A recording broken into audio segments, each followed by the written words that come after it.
আসসালামু আলাইকুম সবাইকে। আমাকে স্পষ্ট শুনতে পাওয়া যাচ্ছে আশা করি। কিছুক্ষণ আগে ঢাকা মেডিকেল কলেজে একটি অপ্রত্যাশিত ঘটনা হয়েছে। আমরা শুনতে পেয়েছি যে ঢাকা মেডিকেল কলেজে যারা ডাক্তার রয়েছেন তাদের উপর একটা অতর্কিত হামলা হয়েছে।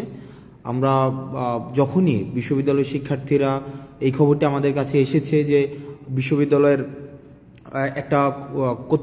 একটা রোগী যারা ছিল তাদের মধ্য থেকে হয়তো কেউ অপ্রত্যাশিতভাবে মারা গিয়েছে, তখন একটা সংক্ষুব্ধ পক্ষ ডাক্তারদের উপরে অতর্কিত হামলা চালায়। একটা বিষয় আমি স্পষ্ট করতে চাই আপনাদের, আমাদের যে গণ অভ্যুত্থানের যে মূল স্পিরিট ছিল, আমাদের যে গণ অভ্যুত্থানের যে জায়গাটি ছিল, সেই জায়গাটি কিন্তু হচ্ছে ন্যায্যতার ভিত্তিতে সমাজ প্রতিষ্ঠিত হবে, একটি সিস্টেম ডেভেলপ করবে এবং এই সিস্টেমের মধ্য থেকেই হচ্ছে আমাদের সমাজ, রাষ্ট্র তথা আমাদের দেশ পরিচালিত হবে। এখন দেখেন আপনারা, যে আমরা দেখছি যে বিভিন্ন জায়গা থেকে যে এই ধরনের কাজগুলো করা হচ্ছে, যেমন আজকে ডাক্তারদের উপরে হচ্ছে অতর্কিত হামলা করা হলো। একটা রুগী মারা যাচ্ছে, তার পেশাদারি কার্যক্রম ডাক্তার যখন চালাচ্ছে, এখন রুগী যদি মারা যায়, এখন ডাক্তাররা কি আপনি যদি ফোর্স করেন যে আমার রুগীকে বাঁচাই দিতে হবে, এখনই বাঁচাই দিতে হবে, মানে বাঁচাই দিতেই হবে, মানে এটা তো প্রফেশনালিজমের মধ্যে পড়ে না ভাই। মানে এটা কেমনে সম্ভব যে আপনার ডাক্তারদের মতো করে কাজ করতে দেওয়া উচিত। আমি যদি তাকে ফোর্স করি, আমি দেখেছি আমরা বেশ অনেক দিন এই আন্দোলন পরবর্তী সময়ে, দীর্ঘ সময় আমরা হচ্ছে হসপিটালে ভিজিট করেছি, সেখানে দেখেছি যে ডাক্তাররা কি পরিমাণ নিরলসভাবে পেশাদারিত্বের সাথে তারা হচ্ছে কাজ করার চেষ্টা করে। এখন আমি যদি ডাক্তারদেরকে ফোর্স করি যে আমার একটা রুগী এখনই আপনাকে বাঁচাই দিতে হবে, এখনই তাকে সুস্থ করে তুলতে হবে, এখনই আপনাকে তাকে ওষুধটা দিতে হবে, এখনই কাটা ঘা শুকাই দিতে হবে, এটা তো সম্ভব না। মানে এটা তো সিস্টেম না ভাই, এটা তো প্রফেশনাল জায়গার মধ্যে তো এটা যায় না। প্রফেশনালি এটা এভাবে ডিল করে না। প্রফেশনাল জায়গা, ডাক্তারদের বিষয়টা ডাক্তাররা বুঝবে, শিক্ষকদের বিষয়টা শিক্ষকরা বুঝবে, ইঞ্জিনিয়ারের বিষয়টা ইঞ্জিনিয়ার বুঝবে, আমাদের যেই প্রফেশন সেই প্রফেশনের বিষয়টা তারা বুঝবে। এখন আমরা যদি তাদেরকে এভাবে ফোর্স করি, যেমন আজকে ডাক্তারদেরকে যেভাবে পিটানো হইলো, ডাক্তারদের তাদের কাছ থেকে যে এভাবে বের করে দেওয়া হইলো, এটা কি একটা ইতিবাচক কোনো ইমপ্রেশন ক্রিয়েট করছে আপনি বলেন? আমি যতই এখন বলি এটা ছাত্ররা করে নাই, আমরা করি নাই, এ করে নাই, সে করে নাই, আমরা পিলো পাসিং করলাম, ব্লেম গেম করলাম, এটা এর উপরে দোষ চাপাইলাম, তার উপরে দোষ চাপাইলাম, কিন্তু এটা তো নাগরিকের উপরে দায়টা বর্তায়। মানে এটা কিন্তু আমাদের উপরে দায়টা বর্তায়। দেখেন, আন্দোলনটা আমরা করেছিলাম, গণ অভ্যুত্থানটা আমরা করেছিলাম, সেক্ষেত্রে এই দেশটাকে সঠিকভাবে পরিচালনা করার যেই দায়িত্বটা, সেটাও কিন্তু আমাদের উপরে আছে। এখন আপনারা যদি ডাক্তারদের উপরে এভাবে আক্রোশমূলকভাবে এভাবে চেপে বসেন, এভাবে ডাক্তাররা কিন্তু তাদের পেশাদারি আচরণ করতে পারবে না।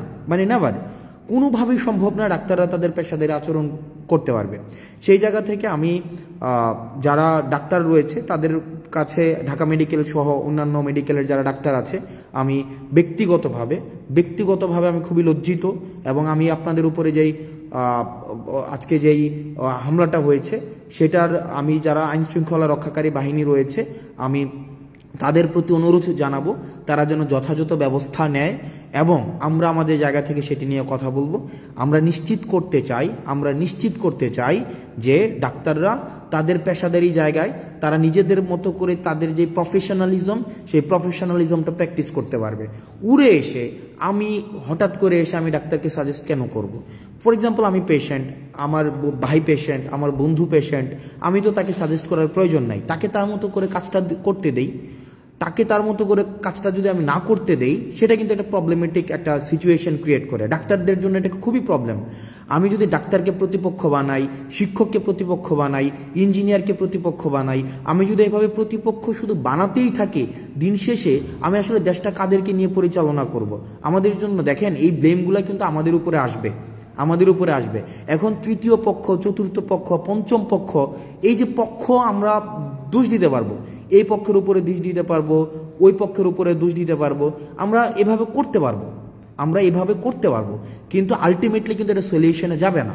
এই কারণে আমরা এই যে ব্লেম গেমিং না করে ডাক্তারদের কাজটা ডাক্তারদেরকে করতে দেই, শিক্ষকদের কাজটা শিক্ষকদের করতে দেই, প্রশাসনের কাজটা প্রশাসনকে করতে দেই, পুলিশের কাজটা পুলিশকে করতে দেই, রাজনীতিবিদদের কাজটা রাজনীতিবিদদের করতে দেই। আমরা সেটিই চেয়েছিলাম, কারণ আমরা দেখেছিলাম যে ফেসিস্ট সরকারের সময় সব কাজ হচ্ছে গণভবন থেকে নির্ধারিত হতো। ফেসিস্ট যে গভর্নমেন্টটা ছিল, এই গভর্নমেন্ট কি করেছিল, এই গভর্নমেন্টের সময় সব সময় গণভবন থেকে হচ্ছে তার কাজগুলো নির্ধারিত হতো। কিন্তু আমরা চেয়েছিলাম এভাবে না হোক, আমরা চেয়েছিলাম কি decentralisation of power. Decentralisation of পাওয়ারের মধ্য দিয়ে কি হবে, যার কাজটা সেই করতে পারবে। ডাক্তারদের কাজ ডাক্তাররা করবে, রাজনীতিবিদের কাজ রাজনীতি করবে, তারপরে হচ্ছে মিডিয়ার কাজ মিডিয়া করবে। কিন্তু আমরা দেখেছিলাম সেটা না হয়ে কি হয়ে গিয়েছিল, সবগুলো একসাথে ব্ল্যান্ডেড হয়ে গিয়েছিল। আর যখনই ব্ল্যান্ডেড হয়ে গিয়েছিল তখনই প্রবলেমটা হয়েছিল কি, ফেসিজমের উৎপত্তি হয়েছিল। তো সুতরাং আমি আপনাদের কাছে অনুরোধ করব, আপনাদের জায়গা থেকে অনুরোধ করব, বিভিন্ন জায়গাতে বিভিন্ন ডাক্তারদের উপরে, শিক্ষকদের উপরে এই ধরনের যে অপ্রত্যাশিতভাবে হামলাগুলো হচ্ছে সেগুলো নিন্দনীয়। এগুলো কোনোভাবেই কাম্য না। এখানে পাওয়ার পলিটিক্স, পেশি শক্তি বা সিস্টেমের বিরুদ্ধে গিয়ে কোনো ধরনের জোর করে বাধ্যতামূলকভাবে কিছু করানো, এই বিষয়গুলোকে কখনোই আমরা স্বাগত জানাই না, এগুলোকে আমরা পৃষ্ঠপোষকতা দেইও না। এগুলো হচ্ছে আমাদের যে গণঅভ্যুত্থানের যে মূল স্পিরিট ছিল, যে আমাদের যেই গণঅভ্যুত্থানের যেই জায়গাটি ছিল, আমাদের যেই গণঅভ্যুত্থানের আমরা সবাই যে নেমে এসেছিল রাস্তায়, সেই জায়গাটির সাথে সাংঘর্ষিক। সুতরাং আমরা যদি একটা দেশ গড়তে চাই, আমরা যদি একটি বৈষম্যহীন দেশ গড়তে চাই, সেই দেশের মধ্যে যার কাজটা তাকেই করতে দিতে হবে। পরিশেষে ডাক্তারদের সাথে যে আজকে যে ঘটনাটি হয়েছে সেটিকে আমরা নিন্দা জানাচ্ছি এবং আমরা প্রত্যাশা করব এই ধরনের ঘটনার কখনোই পুনরাবৃত্তি হবে না। এবং ডাক্তার সংশ্লিষ্ট যারা রয়েছেন, আপনারা যে নিরলসভাবে কাজ করে যাচ্ছেন সেটিকে আমরা স্বাগত জানাই। আপনারা যে নিরলস কাজটাকে আমরা সম্মান জানাই। আপনারা এই ক্রাইসিস মোমেন্টে যেভাবে নেমে এসছেন, আপনারা যেভাবে সেবা দিয়ে যাচ্ছেন, আমরা এটা স্বীকার করি যে চিকিৎসা খাতে অনেক ধরনের অসামঞ্জস্য রয়েছে, কিন্তু কিছু ডাক্তার রয়েছে তাদের জায়গা থেকে তারা নিরলসভাবে কাজ করে যাচ্ছেন। আরেকটি বিষয় সেটি হচ্ছে যে আপনারা অনেকে কমেন্টে গালাগালি করেন, বিভিন্ন বিষয়ে গালি দেন, বিভিন্ন বিষয়ে আপনারা বলেন যে পেইড পলিটিশিয়ান, আমরা টাকা খেয়েছি, তারপর হচ্ছে এগুলো বলেন। আমার কাছে এগুলো ভালো লাগে, এই কারণে ভালো লাগে কারণ আমাদের যে আন্দোলনটা ছিল, আমাদের আন্দোলনটা হচ্ছে আপনার এই গালির অধিকারটার জন্য। এই যে আপনার কমেন্ট বক্সে আপনার ব্যাকস্পেস ব্যবহার করতে হচ্ছে না, যে এটার জন্যই কিন্তু এই গণঅভ্যুত্থানটা। এই যে আপনাকে ব্যাকস্পেস ব্যবহার করতে হচ্ছে না, আপনি গালি দিতে পারছেন আমাকে, আপনি আমাকে তুই বলতে পারছেন, আপনি আমাকে খুব অপভাষা ব্যবহার করতে পারছেন, আপনি আমাকে বলতে পারছেন যে আমি হচ্ছে টাকা খেয়েছি, ঘুষ খেয়েছি। এই যে এটা বলতে পারছেন না, কুত্তার বাচ্চা বলছেন না আপনি, এই যে কুত্তার বাচ্চা, তুই তোর পরিবারের সবার কুত্তার বাচ্চা, আমি শেষ পর্যন্ত আপনার এটার জন্য আমি ফাইট করে যাব। অর্থাৎ আপনি যেন এটা বলতে পারেন, কারণ অতীতে আমরা এটাও বলতে পারতাম না। আপনি যদি অতীতের সময়গুলো দেখেন, অতীতে কিন্তু আমাদের এটা বলারও অধিকার ছিল না। সুতরাং আমরা আপনার এই গালিটার জন্য আমরা ফাইট করেছি, আপনার দ্বিমত প্রকাশের জন্য আমরা ফাইট করেছি, এবং দ্বিমত প্রকাশটাই আমরা চাই যে আপনারা দ্বিমত প্রকাশ করতে পারেন। শুধুমাত্র সহমত প্রকাশ করবেন, আমি শুধু যেটা বলবো সেটাই আপনি বলবেন, আমরা এটা চাই না। আপনার যেটা মত, সেই মতামতটা হচ্ছে আপনি যেন ঠিকভাবে প্রকাশ করতে পারেন, আমরা সেটার জন্যই হচ্ছে আমরা ফাইট করেছি। এবং আমাদের এই আন্দোলনটা অব্যাহত থাকবে, আমাদের সংগ্রামটা অব্যাহত থাকবে। কারণ আপনি যদি এই সংগ্রামটা অব্যাহত না রাখেন তাহলে আপনাকে মিউট করে দেওয়া হবে। আপনি যে গালি দিচ্ছেন এখন স্বাধীনভাবে, আপনার মাথার মধ্যে কিন্তু এই চিন্তা নাই যে আপনাকে ডিজিটাল সিকিউরিটি অ্যাক্টে আপনাকে ধরে ফেলবে। এটার জন্যই ছিল আমাদের আন্দোলন। আপনি স্বাধীনভাবে গালি দেওয়ার স্বাধীনতা পেয়েছেন, আপনি স্বাধীনতার জন্য, এই গালি দেওয়ার জন্য আমরা হচ্ছে ফাইট করব, সংগ্রাম করব, যেন আপনি স্বাধীনভাবে গালিটা দিতে পারেন। আমাকে যেন আপনি বলতে পারেন আমি কুত্তার বাচ্চা, আমাকে যেন বলতে পারেন যে আমি হচ্ছে যে টাকা খেয়ে আন্দোলন করেছি, আমাকে যখন বলতে পারেন যে আমি ঘুষ খেয়েছি, আমাকে যেন বলতে পারেন আমি 10 কোটি টাকা খেয়েছি। এই যে আপনি 10 কোটি টাকা খেয়েছেন, আমাকে বলেন, আপনাকে কিন্তু কেউ এসে বলে না যে আপনাকে বাসা থেকে উঠাই নিয়ে আসবে। এটা কিন্তু আপনার, এই ভয়টা কিন্তু আপনার নাই, বা এই ভয়টা আমাদের নাই। এই যে ভয়টা নাই, এটার জন্যই হচ্ছে আমাদের এই যে সংগ্রামের সফলতা। আপনি যদি জিজ্ঞেস করেন এই সংগ্রামের সফলতা কি, এই সংগ্রামের সফলতা এইটাই যে আমাদের ব্যাকস্পেস ব্যবহার করতে হচ্ছে না, আমাদেরকে একটা কমেন্ট লেখার পূর্বে আমাদের ভাবতে হচ্ছে না, বা আমাকে কোনো বন্ধু ফোন দিয়ে আমাকে জিজ্ঞেস করে না যে দোস্ত তাড়াতাড়ি কমেন্টটা ডিলিট করে দে বা তাড়াতাড়ি পোস্টটা ডিলিট করে দে।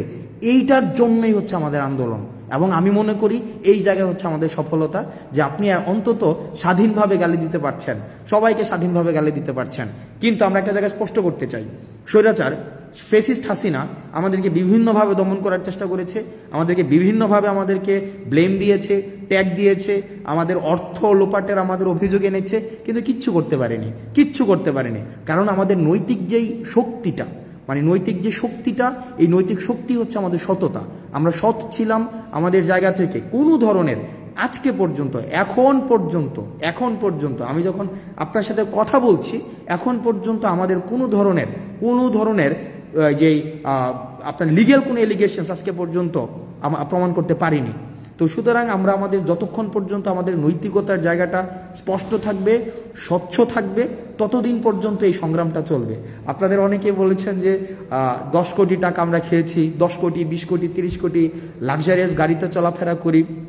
ব্যক্তি আসনাদ আবদুল্লাহ, ব্যক্তি সার্জিস আলম, নাহিদ আসিফকে যারা আগে থেকেই চিনেন, আমাদের যে বিষয়টা, এই যে লাইভ বন্ধ করেন সমস্যা হবে, এই কমেন্ট এখন আর করতে হয় না। যে ফেসবুক পোস্ট ডিলিট করেন সমস্যা হবে, বা কমেন্ট ডিলিট করেন সমস্যা হবে, এই যে কমেন্ট ডিলিট করেন সমস্যা হবে, লাইভ বন্ধ করেন সমস্যা হবে, এই যে কাজটা করতে হচ্ছে না, এটাই আমাদের সফলতা।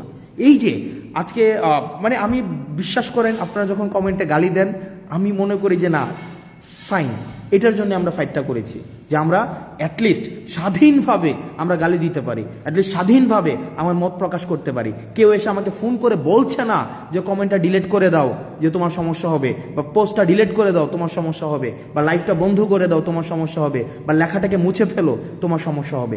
এটার জন্যই মূলত হচ্ছে আমরা আন্দোলনটি করেছিলাম। এখন এই আন্দোলনের, সংগ্রামের এই স্পিরিটটি যদি ধরে রাখতে চাই, তাহলে আপনাদের মাথায় রাখতে হবে, চাঁদাবাজদের বিরুদ্ধে দাঁড়াতে হবে, অন্যায়ের বিরুদ্ধে দাঁড়াতে হবে, যারা পেশাদার তাদের কাজটা তাদেরকে করতে দিতে হবে, যারা লেখক তাদেরকে লিখতে দিতে হবে, যারা মিডিয়া কর্মী তাদেরকে স্বাধীনতা দিতে হবে, যারা চিকিৎসক তাদের চিকিৎসা করার স্বাধীনতা তাদের মতো করে দিতে হবে, যারা ইঞ্জিনিয়ার তাদের কাজটা তাদের মতো করতে দিতে হবে, যারা শিক্ষকদের কাজটা শিক্ষকদের মতো করতে দিতে হবে। সেখানে যদি আমরা হস্তক্ষেপ করি, তাহলেই কিন্তু সেটা স্বাধীনতা পরিপন্থী, তাহলেই কিন্তু এটা সংগ্রাম পরিপন্থী। আমরা ঠিক যে আমরা মত প্রকাশের স্বাধীনতার জন্য আন্দোলন করেছি, দ্বিমত প্রকাশের স্বাধীনতার জন্য আন্দোলন করেছি, আমরা প্রত্যেকটা মানুষের তার কাজ যেটা, সেটার স্বাধীনতার জন্য আন্দোলন করেছি। এই আন্দোলনের স্পিরিটটা যেন নষ্ট করতে না পারে আমাদের বিভিন্ন উপলক্ষ তৈরি করার মধ্য দিয়ে, সেটির জন্য আমাদের সবসময় সচেতন থাকতে হবে, সব সময় সচেতন থাকতে হবে। কারণ মনে রাখতে হবে যে আমাদের যে অর্জনটি হয়েছে, এই অর্জনটি হচ্ছে প্রাথমিক অর্জন। এই অর্জনের ধারাবাহিকতাটি যদি আমরা রক্ষা করতে চাই, এই ধারাবাহিকতা রক্ষা করার জন্য আমাদের লড়াইটি, সেটি হচ্ছে চলমান, এবং আমাদের লড়াইটিকে অব্যাহত রাখতে হবে। আমরা আমাদের জায়গা থেকে সামাজিকভাবে যেই প্রবলেমগুলা অ্যারাইজ করেছে, আমাদের এখন সোশ্যাল কিছু প্রবলেম অ্যারাইজ করেছে, চাঁদাবাজি বেড়ে গিয়েছে, বিভিন্ন জায়গায় হচ্ছে পদত্যাগ করানো হচ্ছে, বিভিন্ন জায়গায় দেখছি আমরা সিস্টেমের বাইরে গিয়ে বাধ্য করা হচ্ছে বিভিন্ন পদত্যাগ করানোর জন্য। এইসব বিরুদ্ধে আমাদের কথা বলতে হবে, সামাজিকভাবে কথা বলতে হবে। এখানে এমন না যে এটা নেতা নির্ভর, একজন নেতাই কথা বলবে, প্রত্যেকের জন্য ওপেন ফ্লোর। তবে দয়া করে কেউ হচ্ছে কোনো ধরনের বিশেষ সুবিধা আদায় করার জন্য, কোনো ব্যক্তি সুবিধা আদায় করার জন্য নিজের এই পরিচয়টাকে আপনারা হচ্ছে বাজে কাজে ব্যবহার করবেন না। সবাই ভালো থাকবেন, সুস্থ থাকবেন, এবং হচ্ছে এই যে গালি দিচ্ছেন আপনারা বিভিন্ন জায়গায়, এই গালি অব্যাহত থাকুক। কারণ এই গালিটাই নিশ্চিত করে যে আমাদের প্রাথমিক অর্জনটি আমাদের হয়েছে, আন্দোলনের যে প্রাথমিক যে অর্জন সেটি হয়েছে এই গালি নিশ্চিত করে। কারণ আপনি গালি দিতে পারছেন এই আন্দোলনের কারণে, দ্বিমত প্রকাশ করতে পারছেন আন্দোলনের কারণে, আজকে আপনি ব্যাকস্পেস ব্যবহার করতে হচ্ছে না আন্দোলনের কারণে, কমেন্ট ডিলিট করতে হচ্ছে না আন্দোলনের কারণে, আপনি যা ইচ্ছা তা পোস্ট করতে পারছেন আন্দোলনের কারণে, আপনি লিখতে পারছেন আন্দোলনের কারণে, আপনি বলতে পারছেন আন্দোলনের কারণে, আপনি প্রশ্ন করতে পারছেন আন্দোলনের কারণে, আমাদেরকে জবাবদিহিতার মধ্যে রাখতে পারছেন তাও আন্দোলনের কারণে। সুতরাং আন্দোলনটি আমি যতই বলি না কেন, বিভিন্নভাবে বিতর্কিত করার চেষ্টা করা হোক না কেন, আমাদের প্রাথমিক সফল আমরা হয়েছি, তবে সেটির ধারাবাহিকতা অব্যাহত রাখতে হবে। সালামু আলাইকুম।